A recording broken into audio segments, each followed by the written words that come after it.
अस्सलाम वालेकुम नाजरीन, एक और प्रोग्राम के साथ मैं हाजिर हूँ कुर्बान बलोच। पाक फौज की तरफ से शटअप कॉल आ गई, उसके बाद मुकम्मल सन्नाटा है और पाक फौज की तरफ से हुकूमत से ये मुतालबा किया गया है कि इमरान खान के खिलाफ कानूनी कार्रवाई की जाए। जो कुछ हो रहा है रियासत पाकिस्तान में वो किसी के लिए भी मेरे ख्याल में कोई फ़ायदेमंद नहीं है।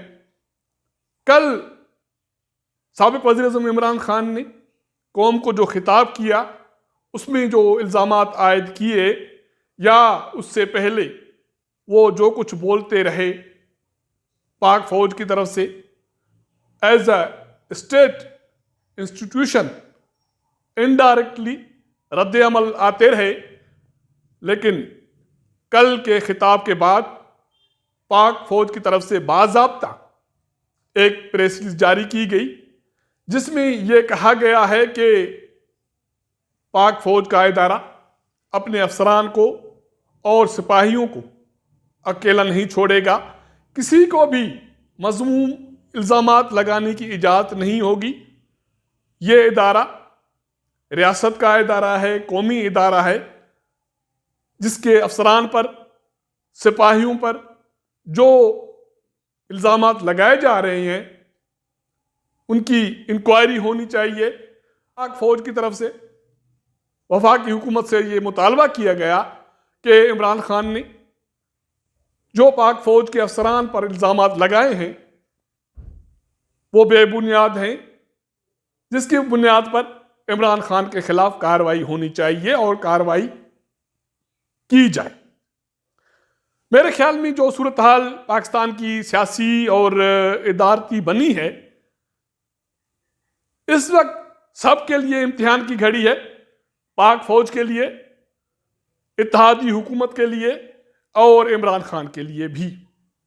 इमरान खान जिस डगर पर चल रहे थे उससे ये अंदाज़ा ज़रूर था कि वो थक जाएंगे, क्योंकि वो फर्दों के बाद इदारे पर हमलावर हुए, जिससे ये वाज़े इशारे मिल रहे थे कि बहुत सारे उसके रहनुमा कारकुन इस अमल में उसका साथ नहीं देंगे। तकरीबन 6 माह पहले जब हुकूमत तब्दील हुई तो इमरान खान का गिराफ बहुत ज्यादा बढ़ गया था, जिसकी बुनियाद पर इमरान खान इत्तेहादी हुकूमत से टक्कर तो ले रहे थे, साथ साथ उसने अपना रुख रियासती इदारों की तरफ कर लिया था, जिससे ये अंदाजा था कि उसकी हवा निकल जाएगी, क्योंकि ये कोई आसान रास्ता नहीं था, बहुत कठिन रास्ता था। और यही हुआ कि अब इमरान खान की हवा ऑलमोस्ट निकल गई है। पाक फौज ने कल बाज़ाब्ता अपना रद्द-ए-अमल दिया है इमरान खान के बयान पर, जिसमें यह कहा गया है कि रियासती इदारे के खिलाफ मज़मूम जो इल्ज़ामात हैं उनको बर्दाश्त नहीं किया जाएगा और वो काबिल मज़म्मत है। मेरे ख्याल में इमरान खान जो लड़ाई लड़ रहे थे वो न सिर्फ कठिन थी, वो उसमें क्लियर भी नहीं थे कि आखिर वो चाहते क्या हैं। क्या वाकई वो मुल्क से करप्शन का खात्मा चाहते थे, कानून की हुक्मरानी चाहते थे? अगर ये चीज़ें चाहते थे तो इसके लिए इमरान खान की हुक्मरानी क्यों ज़रूरी थी? उसका इंतखाबात का मुतालबा कोई गलत नहीं था, लेकिन उसके लिए भी एक साजगार माहौल की ज़रूरत होती है, और ये रास्ता उस सूरत में निकल सकता था जब इमरान खान मौजूदा इत्तेहादी हुकूमत के साथ मुज़ाकरात की टेबल पर आता। और मुज़ाकरात के लिए हमेशा यही रास्ता आसान होता है कि गैर मशरूत तौर पर मुज़ाकरात की टेबल पर बैठा जाए, उसके बाद विन विन सिचुएशन होती है कि कौन अपने कितने मुतालबात मनवाता है।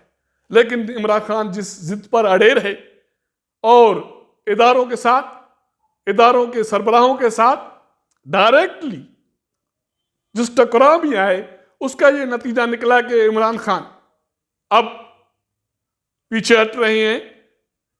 ना सिर्फ वो पीछे हट रहे हैं, मैं समझता हूं कि वो पीछे हट गए और वो हार रहे हैं, हार गए।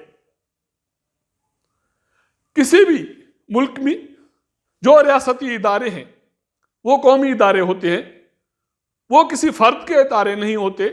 और उन इदारों का ये काम भी नहीं होता कि वो किसी फर्द को, किसी जमात को हुकूमत में लाएं, हुकूमत से गिराएं और हुकूमतें तब्दील करें।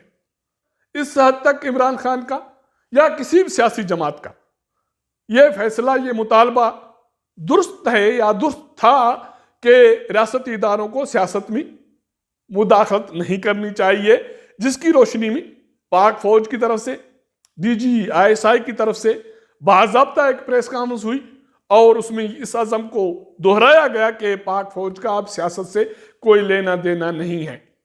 अगर किसी इदारे के तर्जुमान या इदारे की चीफ की तरफ से किसी अज़म का इजहार किया गया हो तो मेरे ख्याल में उनको ये मौका देना चाहिए था कि उनके अमल में, कौल व फेल में कहाँ तक तजाद है या तजाद नहीं है, उसके बाद ही कोई हिकमत अमली काम की होती। लेकिन इमरान खान सबको एक ही डंडे से चला रहे थे, जिसका यह नतीजा ये निकला कि उस पर वजीराबाद में जो हमला हुआ, कातिलाना हमला हुआ, उसकी सबने मजम्मत की।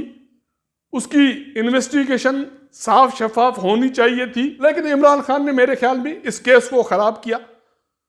वो इस हमले की केस को केश करवा सकता था अगर वो slow and study wins the race के कौल पर अमल करते। किसी भी फर्द को सबूत के बगैर, इन्वेस्टिगेशन के बगैर मुरद इल्जाम में ठहराते तो शायद इमरान खान के लिए ये मौका अच्छा था कि कौम की हमदर्दियां भी ले जाते और आइंदा के लिए ऐसे जो भी घनाउनी साजिशें हैं या अमल हैं उनसे पर्दा भी उठ जाता। लेकिन उन्होंने बुर्दबारी का मुजाहरा नहीं किया, जिसकी वजह से पाक फौज का सख्त रद्द-ए-अमल सामने आ गया। और मेरे ख्याल में जो रद्द-ए-अमल सामने आया है उसके बाद इत्तेहादी हुकूमत के लिए, इमरान खान के लिए और पाक फौज के लिए एक नई इम्तिहान की सूरत हाल पैदा हो गई है। मेरा ज़ाती ख्याल है कि इमरान खान ने जो कुछ कहा, जो इल्ज़ामात लगाए, वो अच्छा अमल नहीं था। तो उसके बाद पाक फौज की तरफ से भी बेहतर ये होता कि डायरेक्टली ऐसा रद्द-ए-अमल ना आता। हाँ, ये अलग बात है कि रियासती इदारे के तौर पर जो इंटरनल एक खतो किताबत है सिविलियन हुकूमत से, वो ज़रूर की जाती, लेकिन रियासत का या रियासती इदारे का इस तरह डायरेक्ट रद्द-ए-अमल और इतना सख्त रद्द-ए-अमल कौम के मफाद में नहीं लगता। अगर मेरा ये व्लॉग आपको पसंद आए तो अपने दोस्तों के साथ ज़रूर शेयर कीजिएगा, अपना फीडबैक दीजिएगा। आपके साथ मुलाकात करेंगे अगले प्रोग्राम में, तब तक इजाज़त दीजिएगा। अल्लाह हाफ़िज़।